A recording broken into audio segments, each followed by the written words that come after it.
السلام علیکم، میں ہوں شاہین اور آپ دیکھ رہے ہیں آشانہ شاہین کا۔ ابھی تک آپ نے میرے چینل آشانہ شاہین کو سبسکرائب نہیں کیا تو جلدی سے سبسکرائب کرنے کے بعد جو ہے نا بیل کے آئیکن کو بھی پریس کر دیجیے تاکہ آنے والی ہر نئی ویڈیو کا نوٹیفیکیشن آپ تک آسانی کے ساتھ پہنچ سکے۔ جیسا کہ آپ کو پتہ ہے کہ میں آج آپ کو پڑھ کر سناؤں گی عجائب القرآن، اور عجائب القرآن میں جو میں آج آپ کو واقعہ پڑھ کے سنانے والی ہوں وہ ہے حضرت یونس علیہ السلام مچھلی کے پیٹ میں۔ اور یہ واقعہ کچھ یوں پیش آیا ہے کہ یہ موصل کے علاقے کا ایک بڑا شہر تھا نینوا۔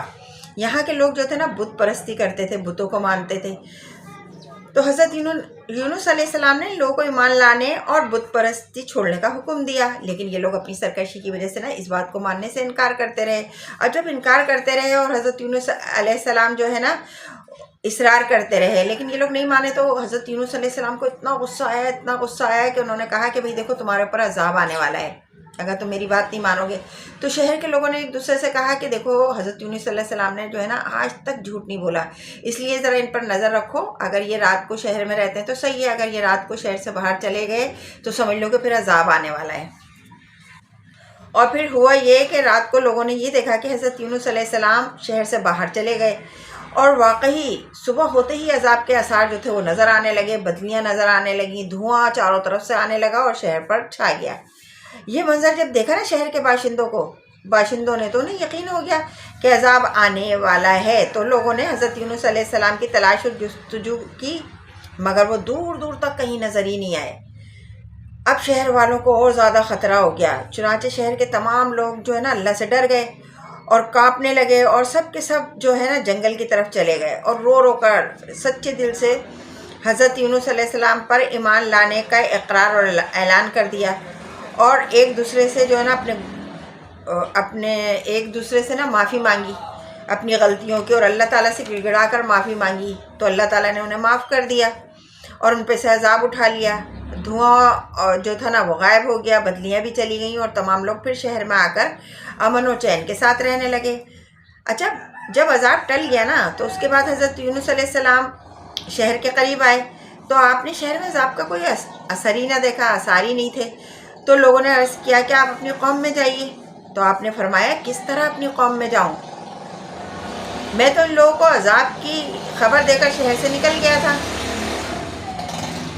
مگر عذاب تو آیا نہیں، اب وہ لوگ مجھے جھوٹا سمجھ کر نا قتل کر دیں گے۔ اچھا، یہ کہہ کے نا آپ بڑے شدید غصے میں آئے اور شہر سے باہر نکل کر ایک کشتی میں سوار ہو گئے۔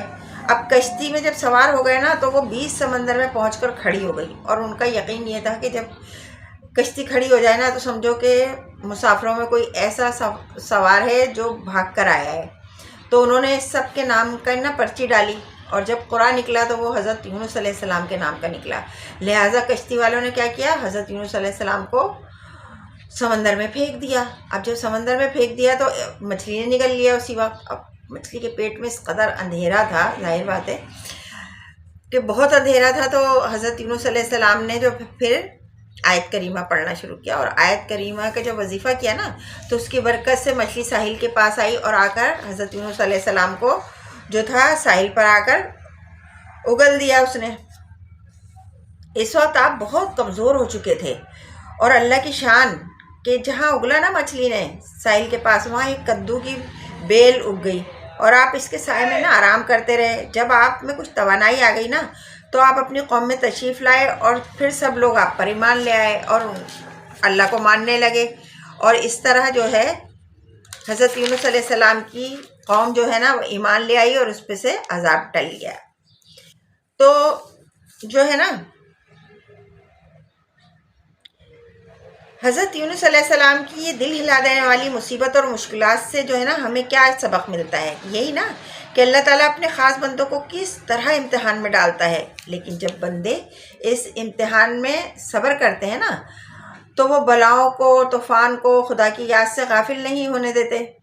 اتنی پریشانی میں بھی تو اللہ تعالیٰ اپنے بندوں کی نجات کا غیب سے ایسا انتظام فرما دیتا ہے کہ کوئی اس کو سوچ بھی نہیں سکتا۔ اب ذرا غور تو کیجئے کہ حضرت یونس علیہ السلام کو جب کشتی والوں نے سمندر میں پھینک دیا تو ان کی زندگی اور سلامتی کا کون سا ذریعہ باقی رہ گیا تھا؟ پھر انہیں مچھلی نے نگل لیا تو اب بھلا ان کی حیات کا کون سا سہارا باقی رہ گیا تھا؟ مگر اسی حالت میں جب آپ نے آیت کریمہ کا وظیفہ پڑھا تو اللہ تعالیٰ نے مچھلی کے پیٹ میں بھی زندہ سلامت رکھا، اور مچھلی کے پیٹ سے انہیں میدان میں پہنچا دیا، اور پھر بیل بھی اگا دی، انہیں تندرستی بھی عطا کی اور وطن پہنچا دیا۔ آج کے لیے اتنا ہی، زندگی رہی تو انشاءاللہ تعالیٰ پھر ملوں گی اسی طرح ہنستی مسکراتی کھلکھلاتی اور آپ کو اچھی اچھی باتیں بتاتی۔ مجھے دعاؤں میں ضرور یاد رکھیے گا اور میں بھی کروں گی آپ کے لیے بہت ساری دعائیں۔ زندگی رہی تو انشاءاللہ پھر ہم ایک دوسرے سے ملیں گے، اس وقت تک کے لیے اللہ حافظ۔